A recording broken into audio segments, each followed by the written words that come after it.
السلام علیکم ورحمۃ اللہ وبرکاتہ۔ ایک مثال پر دراسہ مقصود ہے۔ متقدمین اور متاخرین کے منہج کے مابین فرق کرنے والے لوگ مختلف مثالوں سے اپنا مدعا ثابت کرنے کی کوشش کرتے ہیں۔ تو جب ہم نے ان تمام مثالوں پر غور کیا، دراسہ کیا، تو ہمیں جو سمجھ لگا وہ ہم پیش کرنا چاہتے ہیں۔ پہلی بات ہے، ایسے لوگ انصاف سے کام نہیں لیتے۔ بس ذہن میں جو بات بیٹھ گئی ہے کہ جی متقدمین کا منہج اور تھا، متاخرین کا منہج اور تھا، اس بات کو ثابت کرنے کے لیے جو کچھ مرضی کرنا پڑے وہ کر جاتے ہیں، اور بڑے بڑے حقائق سے جان بوجھ کر اپنی آنکھیں چھپا لیتے ہیں، ان کو ذکر نہیں کرتے، حالانکہ ہمیں انصاف کرنا چاہیے۔ دوسری بات،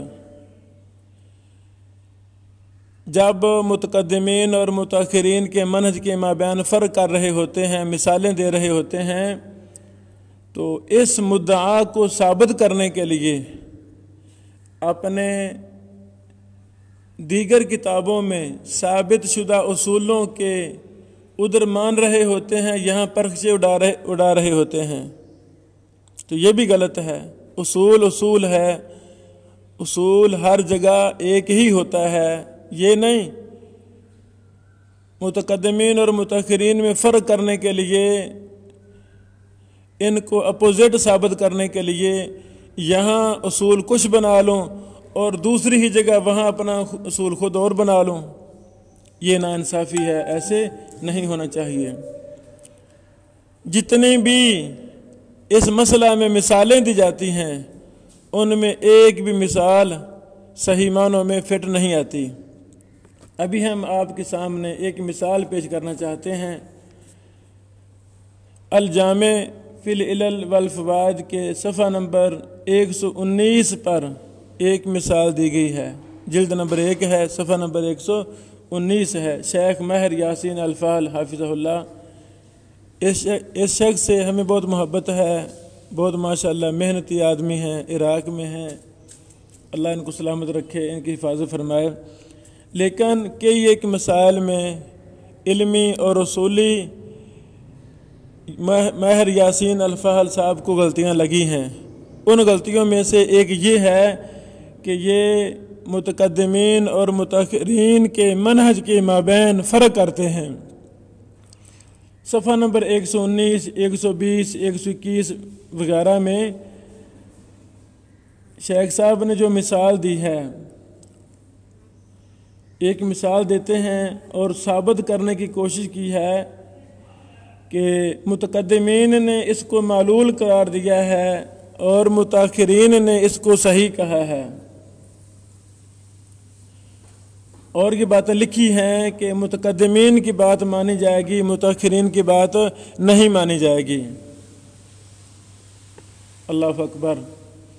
ہم اپنے ناقص علم اور ناقص مطالعہ کی بنیاد پر کہتے ہیں کہ ماہر یاسین الفال حافظہ اللہ نے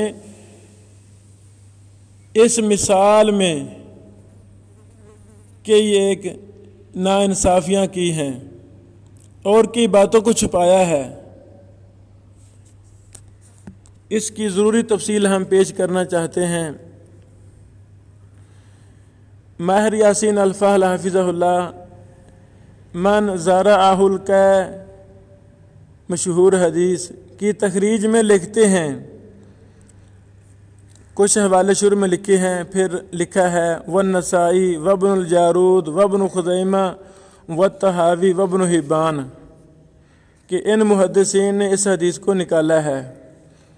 اس کے بعد لکھتے ہیں، جو ہم نے چیز واضح کرنی ہے وہ یہ ہے، تخریج کے بعد لکھتے ہیں شیخ صاحب ھذا الحدیث صححہ المتاخرون منہم ابن حبان والحاکم، کہ اس حدیث کو صحیح کہا ہے متاخرین نے، ان میں سے ابن حبان ہیں اور امام حاکم رحمہ اللہ ہیں۔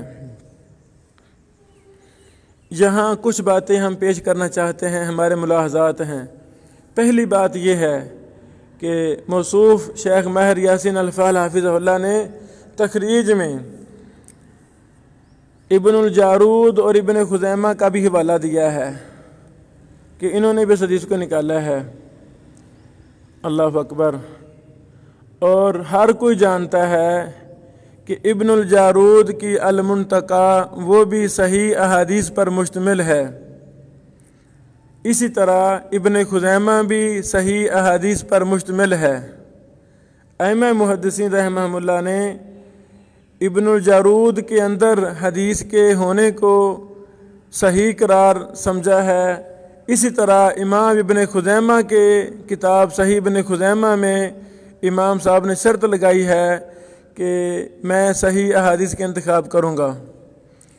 تو شیخ ماہر صاحب حافظہ اللہ کا یہ کہنا کہ صححہ المتاخرون منہم ابن حبان، کہ اس کو متاخر محدثین نے صحیح کہا ہے، ان میں ابن حبان اور حاکم ہیں۔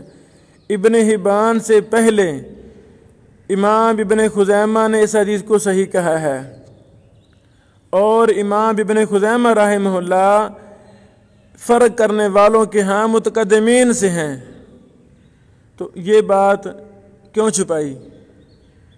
یہ کہنا چاہیے تھا کہ متقدمین میں سے ابن خزیمہ نے بھی اس حدیث کو صحیح کہا ہے، کچھ نے ضعیف کہا ہے، معلول کہا ہے، لیکن کچھ نے اس کو صحیح بھی کہا ہے۔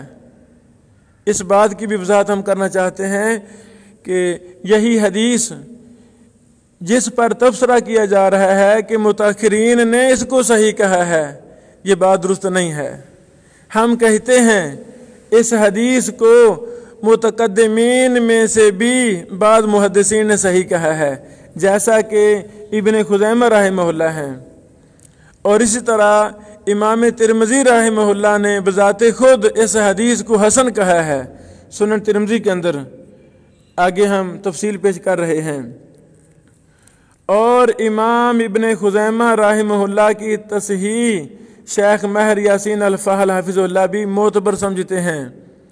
جب ہم نے شیخ کی دیگر کتابوں کا حوالہ چیک کیا تو کشف الایہام صفحہ نمبر 297، صفحہ نمبر 364، صفحہ نمبر 475 اور 474 اور صفحہ نمبر 448 آپ دیکھ لیں، آپ کو مثالیں ملیں گی روات کے حوالہ سے کہ جی اس راوی کی روایت کو ابن خزیمہ نے صحیح کہا ہے، بارہا یہ ہمیں چیزیں ملتی ہیں۔ تو یہ معتبر ہوئے نا امام ابن خزیمہ رحمہ اللہ ہمارے مصوف کے نزدیک بھی۔ تو فرق کرنے والوں کو انصاف سے کام لینا چاہیے۔ اب وصحح المتاخرون یہ کہہ کر قارئین کو یہ سمجھایا جا رہا ہے کہ اذا زارعہ القی من زارعہ القی والی حدیث کو متاخرین نے صحیح کہا ہے، حالانکہ خود تخریج میں حوالہ دیا ہے ابن خزیمہ کا۔ تو ابن خزیمہ تو متقدمین ہیں ان کے ہاں، اور ابن خزیمہ کی تصحیح معتبر ہے ان کے ہاں۔ تو اپنے مطلب کی بات کو ثابت کرنے کے لیے ہمیں انصاف سے کام لینا چاہیے۔ اللہ اکبر۔ انیس الساری جو فتح الباری کی تخریج ہے جلد نمبر 7 صفحہ نمبر 5048 میں یہ عبارت موجود ہے۔ محقق حافظ اللہ لکھتے ہیں وخالفہم غیر واحد، کہ کئی ایک محدثین نے ان کی مخالفت کی ہے، کن کی؟ جنہوں نے اس حدیث کو معلول کہا ہے۔ فصحح الحدیث، انہوں نے اس حدیث کو صحیح کہا ہے۔ منہم ابن خزیمہ، ان میں سے ابن خزیمہ ہیں اور ابن حبان ہیں، اور حاکم نے کہا صحیح لا شرط شیخین، اور امام دارقطنی نے کہا رواۃہ ثقات۔ اللہ اکبر۔ تو یعنی امام ابن خزیمہ رحمہ اللہ بھی ان محدثین میں سے ہیں جنہوں نے اس حدیث کو صحیح قرار دیا ہے، اور امام دارقطنی رحمہ اللہ نے بھی سنن دارقطنی میں اسی حدیث کو کہا ہے رواتہ کلہم ثقات، اور امام دارقطنی رحمہ اللہ علل کے ائمہ میں سے، معتبر ائمہ میں سے ایک امام ہیں۔ اللہ اکبر۔ یہی ہمارے موصوف شیخ ماہر یاسین الفحل حافظہ اللہ نے اس مثال کے دراسہ میں امام دارقطنی کی توثیق اور اس کا امام دارقطنی کا کہنا رواتہ کلہم ثقات اس کو نقل نہیں کیا، حالانکہ حافظ ابن حجر اسقلانی رحمہ اللہ نے بلوغ المرام میں لکھا ہے اسی حدیث کے بعد کہ امام احمد بن حنبل رحمہ اللہ نے اس کو معلول قرار دیا ہے، اور وقواہ دارقطنی، اور اس روایت کو، اس حدیث کو امام دارقطنی نے مضبوط قرار دیا ہے۔ یہاں جو اہم بات ہم کرنا چاہتے ہیں وہ یہ بھی ہے کہ فرق کرنے والے متقدمین اور متاخرین کے منہج کے مابین فرق کرنے والوں سے ہمیں شکوہ ہے۔ شکوہ کیا ہے کہ جب یہ لوگ اصول بناتے ہیں وہاں کچھ باتیں کرتے ہیں، جب عملی تطبیق کی باری آتی ہے، مثالیں پیش کرتے ہیں، وہاں اس کی اپوزٹ باتیں کرتے ہیں۔ ہم کہتے ہیں کہ امام دارقطنی رحمہ اللہ کو بھی یہ لوگ فرق کرنے والے ائمہ متقدمین کی طرح سمجھتے ہیں۔ مثلا یہی ہمارے موصوف ماہر یاسین الفحل حافظہ اللہ کی یہی کتاب الجامع فی العلل والفوائد جلد نمبر 1 صفحہ نمبر 118 ہے، وہاں لکھتے ہیں ماہر صاحب فالدارقطنی احد اصحاب منہج المتقدمین، کہ امام دارقطنی رحمہ اللہ منہج متقدمین والوں میں سے ایک ہیں۔ اللہ اکبر۔ یعنی امام دارقطنی رحمہ اللہ بھی منہج متقدمین کی طرح تھے، انہی کے نقش قدم پر چلے، ان کا منہج بھی متقدمین کی طرح تھا۔ وَهُوَ بَعْدَ الْقَرْنِ الثَّالِثِ، حالانکہ یہ تیسری صدی ہجری کے بعد ہیں۔ جب اتنی یہ تھینٹک ان کے ہاں مرتبہ اور مقام ہے امام دارقطنی کا، تو اس حدیث کی تصحیح میں جو امام دارقطنی نے کہا رواتہ کلہم ثقات، اس کو نقل نہیں کیا گیا۔ اللہ اکبر۔ یہ کرنا چاہیے تھا نا، یہ لکھتے کہ یہ متقدمین میں سے بعض نے اس کو صحیح بھی کہا ہے، اس کو چھپا لیا۔ ابن خزیمہ صحیح کہہ رہے ہیں، امام ترمذی صحیح کہہ رہے ہیں، یہ امام دارقطنی جو ان کے ہاں متقدمین کے منہج پر ہیں انہوں نے صحیح کہا، اس کو نہیں نقل کیا۔ اور یہی موصوف ہمارے الجامع فی العلل والفوائد جلد نمبر 1 صفحہ 118 میں لکھتے ہیں کہ متقدمین اور متاخرین کا فاصلہ کہاں تک ہے؟ لکھتے ہیں کہ یہ تیسری صدی ہجری تک متقدمین ہیں۔ پھر لکھتے ہیں لیکن تیسری صدی ہجری کے بعد بھی کچھ ایسے ہیں جو متقدمین کے منہج پر چلے ہیں۔ آگے لکھتے ہیں فَهُوَ مُلْحَقٌ بِهِمْ کل امام دارقطنی والخطیب البغدادی وابن رجب وغیرہم، اور جو بعد والے ہیں زمانے کے اعتبار سے لیکن وہ منہج کے اعتبار سے متقدمین کی طرح ہیں، ان کو انہی کے ساتھ ملایا جائے گا، جیسے امام دارقطنی ہیں، خطیب بغدادی ہیں اور ابن رجب وغیرہ ہیں۔ اللہ اکبر۔ یعنی یہ دو عبارتیں جو ہم نے پیش کی ہیں یہ اس بات کی دلیل ہیں کہ ہمارے موصوف ماہر یاسین حافظہ اللہ کے نزدیک بھی یہ امام دارقطنی رحمہ اللہ متقدمین ائمہ کی طرح ہیں، انہی کے منہج کے مطابق ان کا منہج ہے۔ تو یہی امام دارقطنی رحمہ اللہ من ذرا القیو حدیث کو رواتہم کلہم ثقات کہہ رہے ہیں سنن دارقطنی کے اندر، تو اس چیز کو پیش نہیں کیا گیا، ابن خزیمہ کی تصحیح کو پیش نہیں کیا، امام ترمذی رحمہ اللہ کی تصحیح کو نہیں پیش کیا، اور یہ تینوں ائمہ محدثین متقدمین ہیں۔ ہمیں یہاں یہ بھی شکوہ ہے جب اپنی مرضی کے خلاف بات آتی ہے تو ان محدثین کو متأخر کہہ کر چھوڑ دیا جاتا ہے، جب اپنی مرضی کے موافق بات آتی ہے تو وہاں کہا جاتا ہے یہ جی ذہبی ابن حجر بھی متقدمین کی طرح ہیں۔ یہ کیا تقسیم ہے؟ بے تکی تقسیم ہے، غلط تقسیم ہے، یہ منہج ہی غلط ہے۔ ہم کہتے ہیں جو منہج متقدمین کا تھا وہی منہج متاخرین کا ہے، کوئی فرق نہیں ہے۔ متقدمین کا آپس میں بھی جزوی اختلاف تھا، منہجی اختلاف تھا، دیگر امور میں اختلاف تھا، ایسے متاخرین کا آپس میں بھی اختلاف ہے جزوی طور پر۔ اسی طرح متقدمین کا متاخرین سے جزوی وہ منہجی نہیں ہے، وہ جزوی ہے۔ وہ تو باپ اور بیٹے میں اختلاف ہے، استاد اور شاگرد میں اختلاف ہے، ائمہ متقدمین کا آپس میں اختلاف ہے۔ امام العلل امام مسلم رحمہ اللہ کے ہاں وہ روایت صحیح ہے، دوسرے امام ابو حاتم ابو زرع دیگر ائمہ علل ان کے ہاں وہ ضعیف ہے۔ یعنی یہ جزوی اختلاف تو ائمہ متقدمین کا بھی ہے، تو یہ فرق ہی باطل ہے جی، متقدمین کا منہج اور تھا، متاخرین کا منہج اور تھا، یہ باتیں ہی غلط ہیں۔ یہ اس مثال سے کچھ باتیں آپ کو سمجھ لگ چکی ہوں گی۔ اللہ اکبر۔ دوسری بات ہم یہ کرنا چاہتے ہیں کہ امام ترمذی رحمہ اللہ نے خود اس حدیث کو حسن غریب کہا ہے۔ ترمذی حدیث نمبر 720 آپ دیکھیں نکال کر۔ اسی حدیث کو امام ترمذی کون تھے؟ ائمہ علل میں سے تھے۔ امام ترمذی کون تھے؟ بہت بڑے امام اور محدث تھے، جرح و تعدیل کے امام تھے۔ تو ترمذی صاحب نے خود اس حدیث کو 720 نمبر حدیث میں حسن غریب کہا ہے، اور اسی جگہ پر آگے امام بخاری رحمہ اللہ کا فرمانا کہ یہ روایت محفوظ نہیں ہے وہ ذکر بھی کیا ہے۔ خود حسن کہہ رہے ہیں اور امام بخاری رحمہ اللہ کا اس کو حسن غیر محفوظ قرار دینا وہ نقل بھی کر رہے ہیں۔ ثابت کیا ہوا؟ امام ترمذی رحمہ اللہ کی تحقیق میں یہ حدیث حسن ہے۔ اللہ اکبر۔ یعنی امام ترمذی اپنے استاد محترم امام بخاری کی مخالفت کر رہے ہیں۔ علامہ زیلعی حنفی رحمہ اللہ نے لکھا نصب الرایہ جلد نمبر 2 صفحہ نمبر 448 پر، قال ترمذی حدیث حسن غریب۔ اللہ اکبر۔ تو اور امام ترمذی یہ متقدمین ائمہ میں سے ہیں۔